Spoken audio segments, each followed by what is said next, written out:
महाभारत समाप्त हुए हजारों वर्ष बीत गए, लेकिन अश्वत्थामा की कहानी अभी समाप्त नहीं हुई है। कहा जाता है कि श्रापित योद्धा आज भी पृथ्वी पर भटक रहे हैं और मध्य भारत के कुछ रहस्यमय स्थानों में उनको देखा गया है। ऐसी बहुत सारी कथाएं जुड़ी हैं।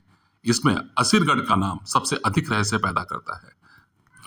महाभारत के अनेक पात्रों में से एक अश्वत्थामा है, द्रोणाचार्य के पुत्र, असाधारण योद्धा और युद्ध समाप्त होने के बाद एक ऐसा व्यक्ति जिसे विजय नहीं मिली लेकिन मृत्यु भी नहीं मिली। महाभारत के अनुसार अश्वत्थामा के श्राप की कथा अत्यंत भयावह है। उनसे उनका मणि छीन लिया गया, उनके शरीर पर घाव रहे और उन्हें लंबे समय तक पृथ्वी पर भटकने का दंड मिला। कल्पना कीजिए, एक ऐसा योद्धा जिसने कुरुक्षेत्र देखा हो, जिसने श्री कृष्ण को देखा हो, जिसने पांडवों को देखा हो और फिर हजारों वर्षों तक अकेला चलता रहा हो। यही एक बिंदु है जहां अश्वत्थामा की रहस्यमय कथा जुड़ी हुई है। अगर अश्वत्थामा वास्तव में पृथ्वी पर भटक रहे हैं तो क्या वो कहीं भी जा सकते हैं या श्राप ने उनके कदमों को कुछ विशेष स्थानों से बांध दिया है? भारत के अलग अलग हिस्सों में अश्वत्थामा को लेकर लोक कथाएं सुनाई जाती हैं, लेकिन मध्य भारत का एक क्षेत्र बार बार ध्यान खींचता है, बुरहानपुर।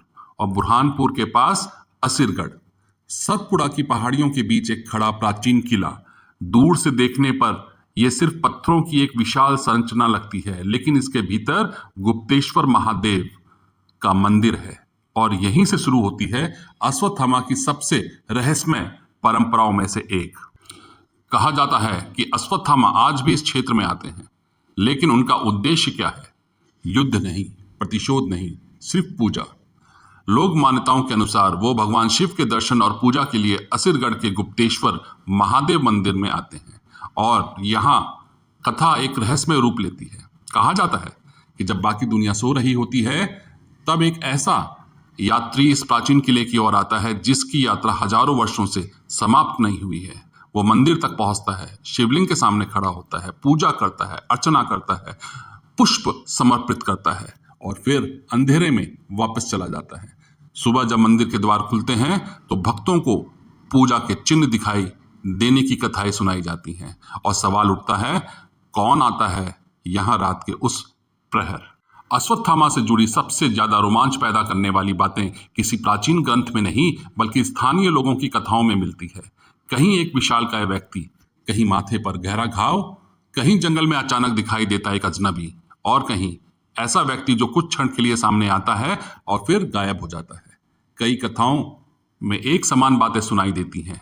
वह सामान्य मनुष्य जैसा नहीं लगता है, उसका शरीर असामान्य रूप से विशाल बताया जाता है, उसकी आंखों में एक अजीब सी कठोरता होती है, एक लालपन होता है और माथे पर वो घाव है जिसे लोग अश्वत्थामा के श्राप से जोड़ते हैं। क्या यह केवल कथा है या हजारों वर्षों से चलती आ रही एक ऐसी स्मृति के टुकड़े हैं जो आज भी इन पहाड़ियों में रहस्य बना हुआ है? यहाँ एक अजीब बात सामने आती है। अश्वत्थामा की कथाएं केवल किसी खुले शहर या सामान्य सड़क से नहीं जुड़ी है, बल्कि बार बार ऐसे स्थान सामने आते हैं जहां सिर्फ पर्वत है, घने जंगल है, प्राचीन मंदिर है, खंडहर है और सबसे महत्वपूर्ण शिव की उपस्थिति और नर्मदा नदी के किनारे। क्या यह केवल अश्वत्थामा की कथा का एक हिस्सा है या फिर श्रापित योद्धा के लिए कुछ स्थान आज भी पवित्र है? यह सवाल कहानी को और गहरा कर देता है। अश्वत्थामा की कथा में भगवान शिव का संबंध पहले से ही दिखाया गया है। महाभारत की परंपरा में अश्वत्थामा एक महान योद्धा होने के साथ साथ शिव से जुड़े हुए पात्र के रूप में भी सामने आते रहे हैं और आज की लोक कथाओं में भी जब अश्वत्थामा के कथित आगमन की बात होती है तो अक्सर उनके साथ शिव मंदिर का नाम जुड़ जाता है। इसलिए एक रहस्यमय संभावना सामने आती है, क्या अश्वत्थामा के भटकने का कोई उद्देश्य है? क्या वो सिर्फ श्राप के कारण पृथ्वी पर है या आज भी किसी अधूरे कर्म या किसी प्रायश्चित और किसी दिव्य शक्ति की खोज में भटक रहे हैं? वर्तमान समय 2026 में अश्वत्थामा और असुरगढ़ से जुड़ी चर्चाओं ने फिर से लोगों का ध्यान खींचना शुरू किया है। पुराने किले, रहस्यमय तस्वीरें और स्थानीय कथाएं और सोशल मीडिया में घूमते हुए देखे जाने के दावे, इन सब ने एक पुराने प्रश्न को फिर से जिंदा कर दिया है। क्या अश्वत्थामा आज भी वही है? कल्पना कीजिए, रात का समय, सतपुड़ा की पहाड़ियों पर सन्नाटा, हजारों साल पुराने पत्थर, चारों ओर अंधकार और दूर कहीं किसी मंदिर की हल्की घंटी की आवाज। फिर जंगल के बीच एक आकृति दिखाई देती है। बहुत लंबी है, बहुत शांत है। वो आपकी ओर देखती है, माथे पर घाव है। आप कुछ पूछने की कोशिश करते हैं, लेकिन वो कुछ नहीं कहता, बस आगे बढ़ता है और उस दिशा में चला जाता है जहां एक प्राचीन शिव मंदिर है। आप उसके पीछे जाते हैं, लेकिन कुछ क्षण बाद वह गायब हो जाता है। सिर्फ अंधेरा और मंदिर के भीतर शिवलिंग है। शायद अश्वत्थामा की कहानी सिर्फ एक अमर योद्धा की कहानी नहीं है। यह उस मनुष्य की कहानी है जिसने क्रोध में ऐसा कर्म किया जिसकी सजा मृत्यु से भी कठिन थी। जीते रहना, लेकिन अपने अतीत से कभी मुक्त ना हो पाना।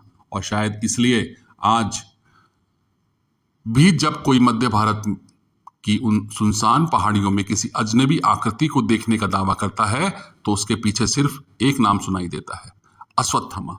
कहा जाता है वह भी भटक रहे हैं, कहा जाता है उनका घाव अभी भी है, और कहा जाता है जब तक उनका श्राप समाप्त नहीं होगा, उनकी यात्रा भी समाप्त नहीं होगी। लेकिन सबसे बड़ा सवाल अभी बाकी है। अगर अश्वत्थामा सचमुच आज भी पृथ्वी पर है, तो आखिर वे बार बार इन्हीं स्थानों पर क्यों लौटते हैं? शायद इस सवाल का उत्तर असुरगढ़ के उन प्राचीन दीवारों में छिपा है, और शायद अगली रात वहां कोई फिर उन्हें देख ले।